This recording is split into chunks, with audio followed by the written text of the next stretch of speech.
We are closing in on 1 month since Pope Leo XIV began his pontificate.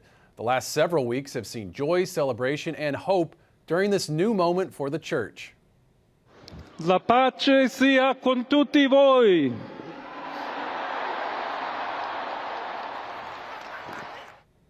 The first pope from the U.S. first appeared on the loggia of St. Peter's Basilica back on May 8th, following his election during the conclave. Since then, the Holy Father has been carrying out his papal duties as he begins his pontificate, providing some early clues along the way to what his ministry will look like.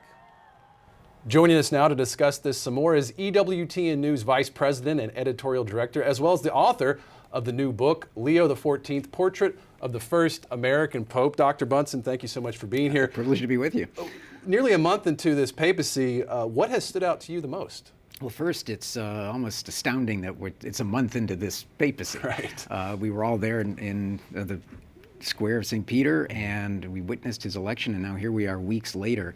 But I think we can look at this from two directions. The first is from the Pope himself. He has settled into this pontificate with such remarkable ease and grace. But the word I would use is encounter. He has really been very deliberate in the way he's having encounters with the faithful of Rome, whose bishop he now is. He went to, for example, the St. John Lateran and was on the loggia there and had this encounter with them. So he's really been reaching out to the world. The other way of looking at it is how the world has reacted to Leo. Right.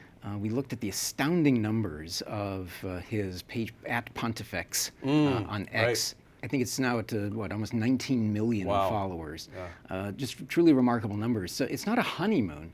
It is a fact that this encounter on the part of Pope Leo reaching out to the world, and the world is very much responding, and you can see that with the enthusiasm of the crowds.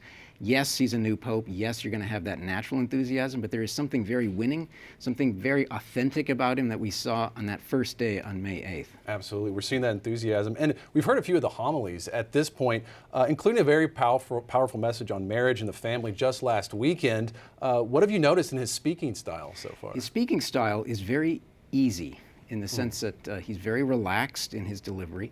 He's comfortable joking in multiple languages, which is itself impressive. Right. His general audiences are notable because he does this summary in English by himself. So there's that. So there's more of that direct connection with English speakers around the world.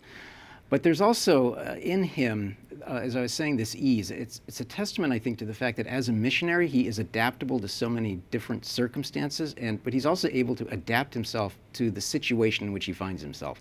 And let's talk about appointments. He has made several appointments in the last few weeks, some at the Vatican and some of the dioceses right here in the U.S. Yeah. What do you take away from these selections? What can you tell us about this? Well, the first is that he seems to be very focused on, there's a classic term in Catholic social teaching, subsidiarity, of keeping things sort of local. So, for example, we saw him promote an auxiliary bishop in San Diego to that see in succession to Cardinal Robert McElroy, who was moved to Washington before the passing of Pope Francis. He has done a very similar thing in Houma Thibodeau in Louisiana. He's promoted from within in Newark. And even in some of his Vatican appointments, he's sort of stuck with the structure that exists. For example, his recent appointment of Monsignor Renzo Pecoraro to succeed the somewhat controversial Archbishop Vincenzo Paglia as head of the Pontifical Academy for Life. He was chancellor there for a number of years, appointed actually by Pope Benedict XVI. So Leo, for the moment at least, is sort of promoting from within, but relying on that local experience. Sure, a lot to pay attention to.